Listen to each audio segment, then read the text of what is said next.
Tenemos este otro, dice, en la figura se muestra una manivela sometida a una fuerza F de 190 libras, la cual causa torsión y flexión en el eje de 3/4 de pulgada de diámetro, fijado a un soporte en el origen del sistema de referencia. En realidad, el soporte puede estar en una situación de inercia que se desea hacer girar.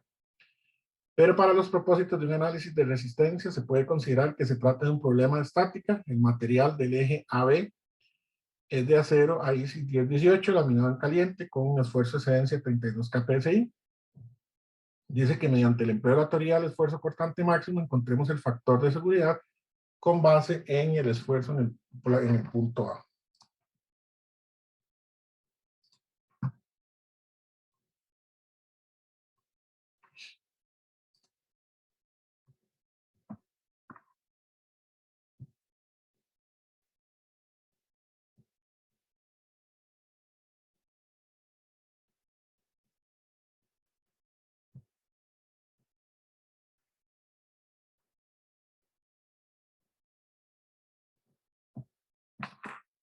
¿Sí? Entonces, esta es la condición que nos están diciendo. Básicamente lo que dice es que producto de esta fuerza, este eje de aquí podría estar girando, ¿verdad? Hasta que el esfuerzo cortante sea tal que este eje AB falle. Pero lo que dice es que para efectos del ejemplo vamos a suponer que eso es una condición estática. ¿Sí? Entonces tenemos ahí la figurilla. Y ahora lo que hay que ver es de cómo le entramos. Tenemos una condición de fuerza, digamos, en ese punto o en ese lado C, pero lo que nos están diciendo es que hagamos un análisis en esta parte del punto A. Entonces lo que tendríamos que hacer es trasladar ese esfuerzo, o esa fuerza, perdón, que tenemos ahí al punto A. ¿Verdad? ¿Para qué? Para poder analizar cuál es la condición que nosotros tenemos en el punto A. Entonces, si nosotros hacemos ese movimiento, ¿verdad? Desde la fuerza en ese punto A, ¿qué se nos va a originar?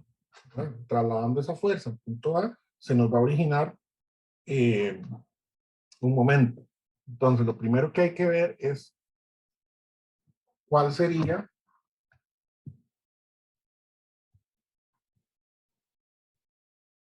la fuerza que tenemos. ¿Verdad? Esa fuerza sería igual a, nos decían que era una fuerza de 190 libra fuerza.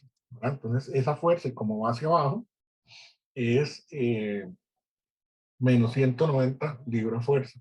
Entonces, vamos a ponerle 0 en X. El eje de referencia en Y, vean que es hacia arriba, entonces menos 190 libras fuerza y 0 en Z, ¿verdad? Esa es la fuerza vectorial que tenemos en ese punto de acá.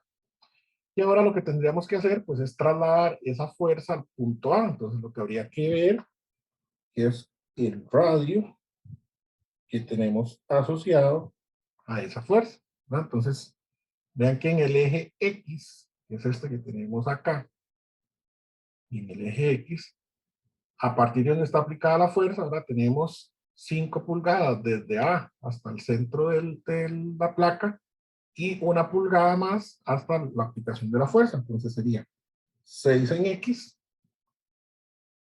¿verdad? En Y está en el origen, digamos, en Y, no habría radio en Y. Y en Z tenemos que moverlo hacia este lado de acá, estas 4 pulgadas que están indicadas acá, ¿verdad? Pero vean que tendríamos que moverla en el sentido Z negativo. Entonces sería menos 4 en Z. Eso. ¿Ok? Entonces ya tenemos la fuerza y tenemos el radio. Ahora, ¿qué es lo que vamos a hacer? Pues recordar que ese movimiento de esa fuerza en ese radio determinado nos va a generar un momento, ¿verdad? Y ese momento se calculaba a partir de R cruz F, ¿verdad? Entonces, el momento que tenemos va a ser igual a 6, 0, menos 4, producto cruz, 0, menos 190, 0, y eso nos da vectorialmente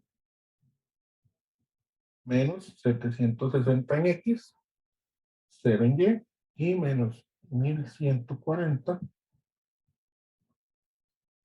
en Z. ¿Okay? Ese es el producto cruz que obtenemos de mover esa fuerza acá. Si no lo quieren hacer vectorialmente y lo quieren ir haciendo, pues ahí paso a paso también lo pueden hacer. Recordemos que estas son formas de resolver el ejercicio. La parte de producto cruz y producto punto ya se había visto desde física 1, entonces se puede utilizar. Y pues en este caso es más fácil utilizar el producto punto, el producto cruz, perdón. Entonces ya tenemos todo en el punto A. Entonces, si dibujamos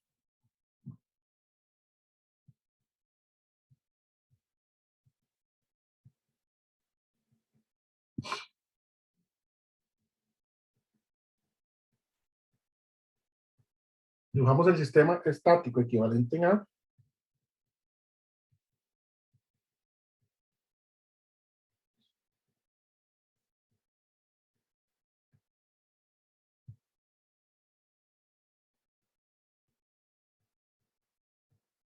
nada más ver cómo estaría el eje de referencia. Bueno, vamos a ver por aquí. Tendríamos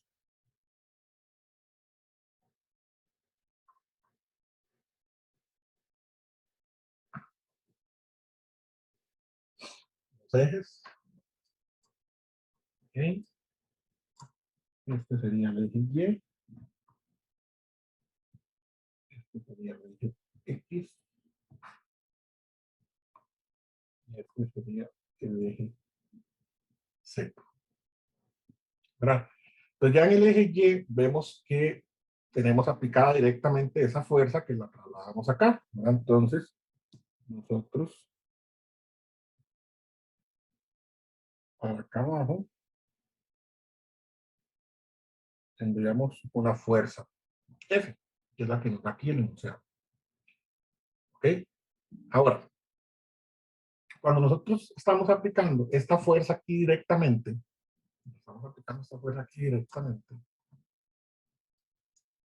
¿qué le va a pasar o qué es lo que va a tender a hacer esta placa de acá?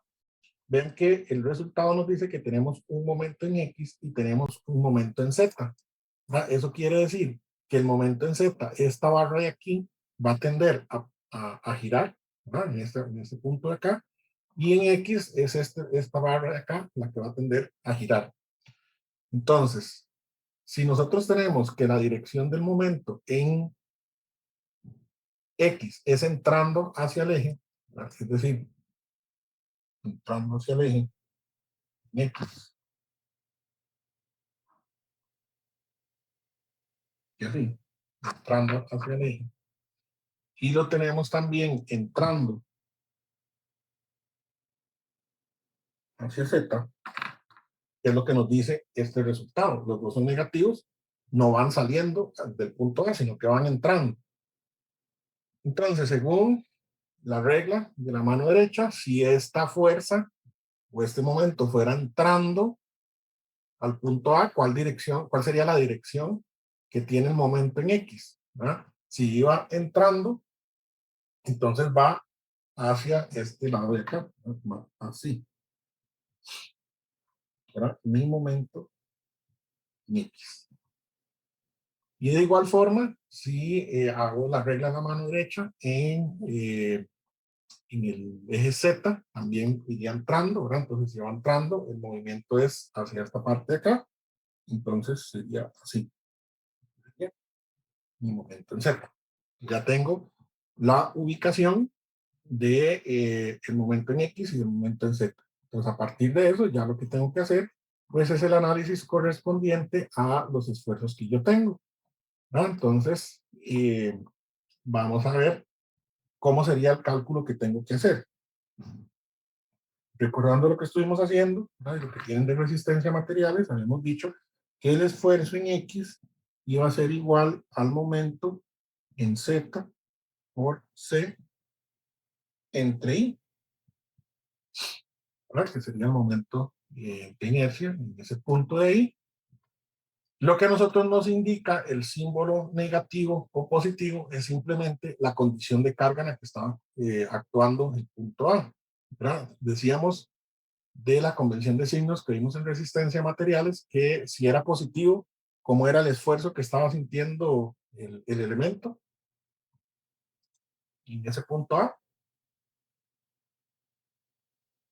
Si la fuerza o el esfuerzo es negativo, es positivo,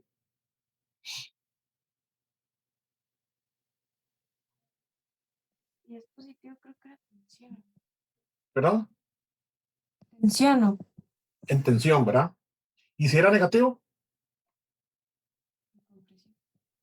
en compresión, ¿verdad? Entonces, este signo de aquí simplemente lo que nos dice es si está en tensión o compresión, pero no me afecta nada para el cálculo del esfuerzo, ¿verdad? Porque ya yo sé que el esfuerzo está en compresión, entonces simplemente lo que voy a hacer es ese momento Z que me pide aquí el esfuerzo, que es este menos 1140, como ese menos que está ahí, lo que me dice es que está en compresión, simplemente voy a tomar el valor absoluto del valor. Valor de redundancia, que sería 1140. Libra fuerza dada por 3/8 de pulgada entre pi cuartos por 3/8 de pulgada a la 4. ¿Sí? Aquí también pueden emplear aquella que vimos en la clase anterior de 32 m. Es exactamente el mismo resultado que vamos a obtener. Y esto nos da un esfuerzo en X de 27,524 KSI. ¿Okay? Ese es el esfuerzo que sentimos en ese punto X. ¿Okay? Vamos ahora con lo otro que necesito es el esfuerzo cortante. Entonces vamos a calcular cuál sería el esfuerzo cortante XZ, ¿verdad? Que sería igual al torque por C minúscula entre J. ¿Okay? Esto sería igual, entonces el torque que está sintiendo el elemento en este punto XZ sería igual a el torque en X, ¿verdad? Que sería menos 760. Menos 760 libra fuerza por pulgada por C entre J.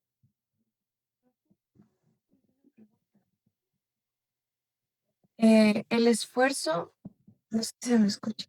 El esfuerzo en Z, lo que le produce, digamos, cuando usted ve el dibujo, ¿qué es lo que le produce? O sea, ese es el que hace que se deflecte. En Z, sí. Ajá. Lo que hace es que haga flexión.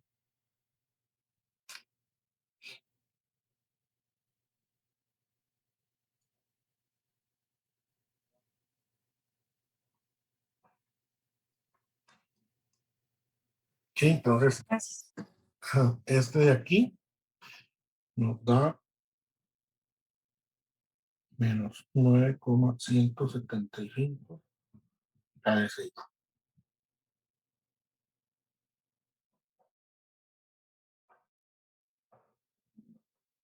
¿Sí? Ya tengo el esfuerzo en X y tengo cuál sería el esfuerzo cortante XZ. Entonces voy a decir que el esfuerzo cortante máximo va a ser igual a la raíz cuadrada de el esfuerzo en X menos el Profe, en Z, ¿sí? no entendí por qué utilizó el 1140 valor absoluto y después el 760, ¿no? Porque el esfuerzo cortante, en el esfuerzo cortante sí influye la dirección que tenga. En en el esfuerzo, el signo que nos estaba dando simplemente nos dice si el esfuerzo es en tensión o en compresión, ¿verdad? Por convención de signos, usted le pone ese menos simplemente para decir que la carga es en tensión o en compresión. Si usted se acuerda los ejemplos que se resolvían en resistencia a materiales, uno tenía que ver como el elemento, ¿verdad? Y hacía el cálculo y te daba un valor y después uno decía, ah, pero ojo, porque está en compresión, entonces le ponía un menos, ¿verdad? Para indicar que estaba en compresión. Pero todo el resultado usted lo hacía y el valor le daba, digamos, positivo y hacía esa convención de signos para indicar si era tensión o compresión. Pero el esfuerzo que está sintiendo siempre se calcula de esa forma. Ok, gracias. Uh-huh. Ok, entonces tenemos el esfuerzo en Z, esto entre 2, porque es el promedio, elevado al cuadrado, más el esfuerzo cortante XZ, elevado al cuadrado, y todo eso raíz. Entonces, ese esfuerzo cortante máximo va a ser igual a la raíz del esfuerzo en X, 27,524, KFI, menos el esfuerzo en Z, lo tenemos, 0,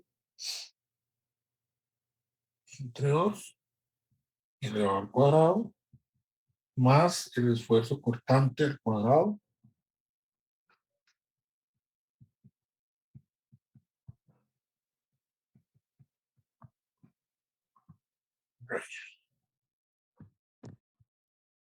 entonces este esfuerzo cortante máximo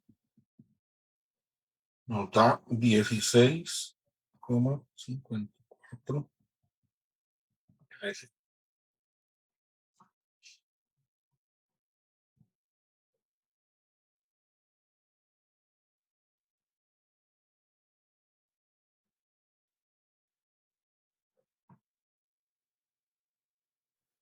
¿Ok?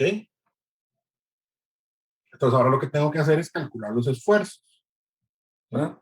Tengo que el esfuerzo principal en estado plano era igual al esfuerzo en X más el esfuerzo en Z entre 2 más el esfuerzo cortante máximo. Más o menos.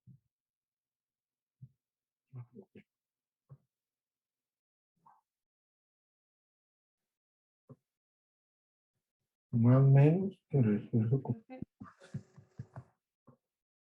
Perdón que el que se haya puesto esfuerzo X es igual a MZ por C entre I. Realmente que sea el esfuerzo X en términos del círculo de Moore, o sea, realmente no importa que sea esfuerzo en X o esfuerzo en Y. ¿Cómo fue? Digamos, digamos, en términos de por qué usted dijo que el esfuerzo X es el que va a ser producido por el momento en Z. ¿Sí? Sí, porque si Que usted se pone a ver, técnicamente, ajá, no, decime. sí, si usted se pone a ver los esfuerzos en este lado, el momento en Z, ¿verdad? La dirección del momento en Z está afectando directamente al eje X. Por eso es que para calcular el esfuerzo en X utilizamos el momento aquí en Z. Vamos a verlo aquí en el dibujillo. Aquí tenemos el eje X, ¿verdad? Entonces, si yo aplico esta fuerza aquí, este elemento aquí arriba, digamos que esta es la barra en condición normal, ¿verdad? Aquí está empotrado. Cuando yo aplique aquí una fuerza, ese elemento lo que va a tender a hacer es esto, ¿verdad? Va a tender a deflectarse, producto de este momento que está haciendo aquí en Z, pero ¿en dónde se estaría deflectando? En el eje de X.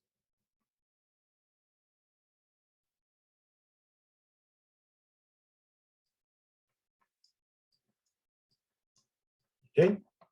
Entonces, tenemos los esfuerzos Aquí lo que vamos a hacer es hacer la conversión de, perdón, sí, de esfuerzo plano a esfuerzo principal. Entonces tenemos el esfuerzo en X más el esfuerzo en Z entre 2, más menos el esfuerzo cortante máximo.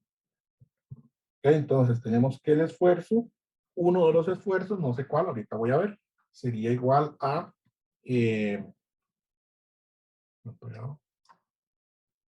27,524 KFI más 0 entre 2, más, empecemos con el más, 16,54 KFI. Entonces, este esfuerzo me da 30,30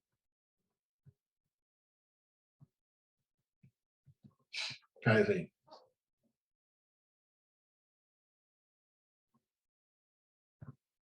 Y ahora tengo el otro esfuerzo, que sería lo mismo, 27,524 KFI más 0 entre 2 menos 16,54 KFI. ¿Ok? Entonces, ese esfuerzo me da menos 2,77 KSI.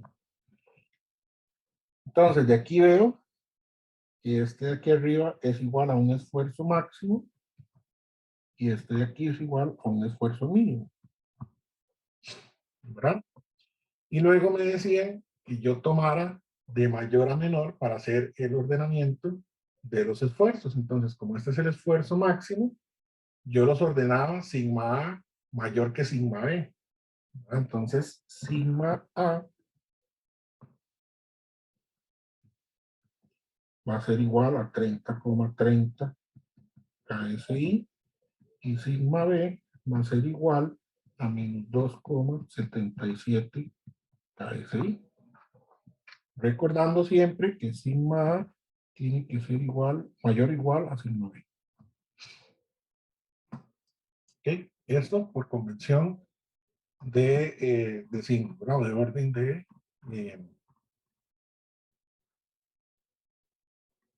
orden. Profe, Pues, ajá.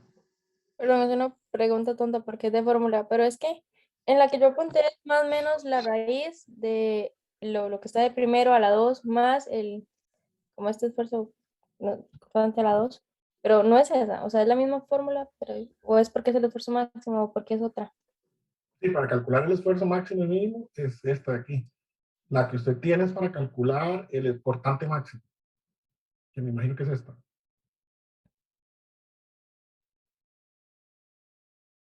Ok, ok, sí.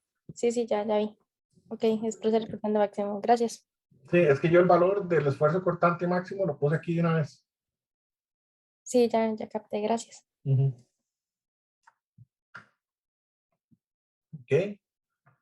Entonces ya tengo sigma A y sigma B. A pesar de que el enunciado me pide a mí solo un cálculo, ¿verdad? Que es este. A ver, ¿cuál es? Me dice mediante cortante máximo. ¿Ok? Mediante el cortante máximo. Entonces, ¿qué me decía a mí la teoría del esfuerzo cortante máximo para calcular el factor de seguridad? Me decían que el factor de seguridad era igual a el esfuerzo de excedencia entre 2, ¿verdad? Entre el esfuerzo máximo.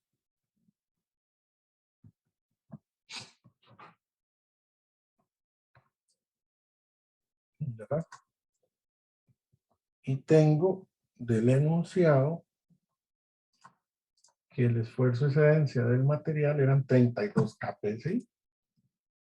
Entonces esto es 32 kPa entre 2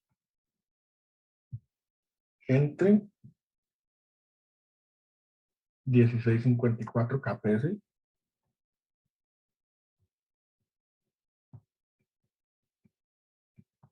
¿verdad? Y eso nos da 0,967.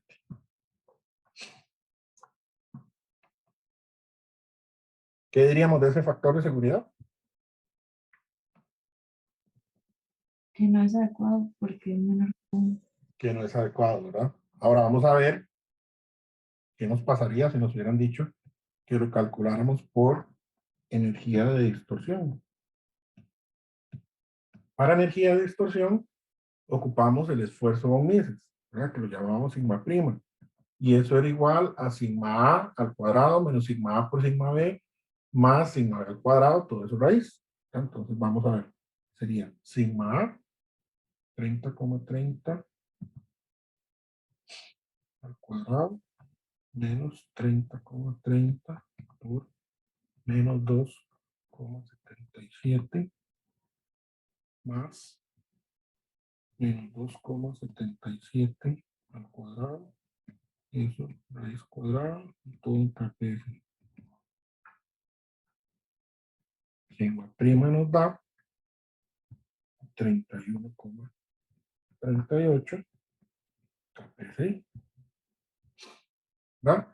Y el factor de seguridad decía que era igual al esfuerzo de excedencia entre ese valor de von Mises. Entonces es 32 KPSI entre 31,38 KPSI y eso nos da 1,007. ¿Qué tenemos ahí?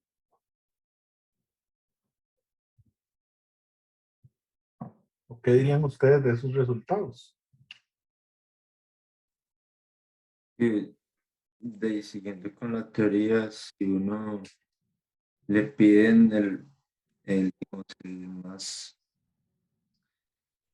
que se siga la teoría del cortante máximo, que se sea más conservador, entonces no se podría realizar porque el factor de seguridad es menor a lo solicitado, pero con la distorsión sí se podría aplicar porque es mayor a 1, entonces, aunque es un poco, ¿verdad? No es mucho la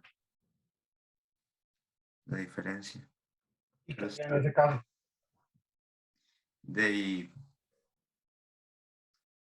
es que depende de la situación, uno podría tomar la decisión de aplicarla o no.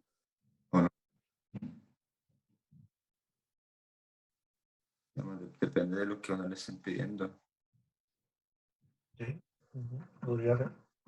Dibujaría el diagrama y la condición de carga. A ver qué pasa. ¿Cuál diagrama? ¿De cuerpo libre? Pues el de distorsión, porque ya yo creo que el de 3K no va a funcionar, pero si realmente no especificaban que era algo, ¿cuál es la palabra? Conservador, entonces se podría analizar únicamente 3K y ver si con ese factor está funcionando, ¿no? Ajá, supongamos que usted está diseñando ese elemento, ¿verdad? Sin que en ningún enunciado le digan a usted cuál teorema utilizar, ¿verdad? Entonces usted empieza por energía de distorsión y resulta que le da 1. Entonces dice, ah, qué bien, sí cumple. No, pero voy a ver qué pasa con esfuerzo cortante máximo y hace el cálculo y se da cuenta que le da 0,9. Entonces ya usted dice, ¿de qué hago? Porque en uno cumple y en otro no. Entonces, ¿qué haría yo en ese caso? Porque ahí uno cumple y el otro no. A pesar de que no me están diciendo a mí.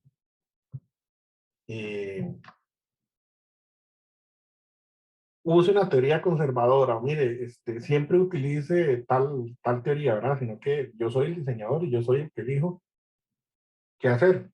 En la clase anterior estuvimos viendo cuáles eran los factores que yo podía modificar para hacer que eso cumpla, ¿verdad? Pero yo, digamos, yo como conservador, como diseñador, un factor de seguridad en esta condición, por ejemplo, de energía de distorsión que me está dando la unidad, ¿verdad?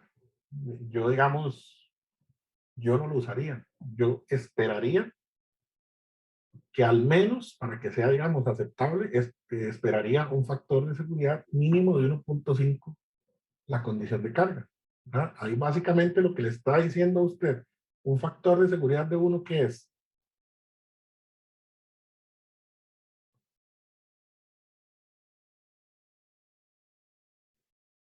¿Qué le está diciendo eso?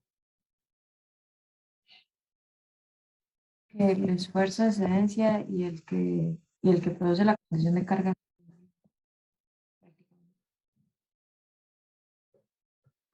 Son iguales, ¿verdad? Básicamente porque el esfuerzo el factor de seguridad le está dando 1. Supongamos que esto que usted está diseñando aquí es una silla, ¿verdad? Para que una persona se siente, tiene un esfuerzo de excedencia de 32 kPSI y resulta que el peso que usted está considerando para la persona es esa fuerza F, ¿verdad? Entonces, cuando usted le está dando el factor de seguridad de 1, quiere decir que igual o menor a ese peso que usted consideró, la silla le funciona perfectamente. Pero ¿qué pasa en el momento en el que venga alguien que tiene un peso más alto de ese que usted consideró ahí? ¿Verdad? Ya la silla va a ceder. Es como esas sillas blancas que ponen en todo lado de plástico, ¿verdad? Que usted ve que a veces se sienta alguien y las patillas hasta que se doblan casi que se quieren quebrar. Porque se utilizó, digamos, una teoría muy al límite, ¿verdad? Casi que un factor de seguridad muy cercano a 1. Entonces, lo que les quiero decir con esto es que traten de no estar así como en el límite que les está diciendo el factor de seguridad 1, a pesar de que sí es seguro esa condición, porque es mayor o igual que 1, están muy al límite, ¿verdad? En el momento en el que una carga repentina se produzca, va a ocurrir cedencia. Recordemos que nosotros hacemos los diseños siempre para que trabajemos dentro del límite proporcional, ¿verdad? Que no pasarnos del límite de cedencia. Perdón, cuando estamos así muy cercanos al factor de seguridad de 1 y una carga repentina aumenta, pasamos el límite de cedencia. ¿Ok? Entonces, en este caso, que el material de esfuerzo cortante máximo nos dio por debajo de 1, no quiere decir que la condición no es segura, ¿verdad? Porque siempre tenemos que llegar hasta el esfuerzo último para que, digamos, esa silla se quiebre. Estamos hablando de la silla, ¿verdad? Entonces tenemos que pasar hasta el esfuerzo último para que esa silla quiebre. Lo que va a pasar cuando nosotros aumentemos la carga es que ya va a ocurrir una deformación permanente porque estamos pasando cedencia, ¿no? Entonces la condición de nosotros es llegar como máximo al límite de cedencia para que cuando retiremos la carga el elemento vuelva a su condición inicial, ¿verdad? Pero si el factor de seguridad es como este, de energía del esfuerzo cortante máximo, que nos dio 0.9, la condición no quiere decir que no es segura, para que aprendamos a analizar los factores de seguridad que nos dan. Lo que quiere decir es que va a ocurrir cedencia, ¿verdad? No es segura cuando pasamos el límite último. Claro, va a ocurrir fractura. Si eso es una silla y yo me siento, va a ocurrir fractura, se va a fracturar la silla. Ahí sí no es segura la condición, pero en esta condición de aquí, lo que quiere decir es que va a ocurrir cedencia. Y nuevamente, como diseñadores lo que buscamos es trabajar siempre en el límite proporcional para que el elemento retorne a su forma original. ¿Alguna pregunta?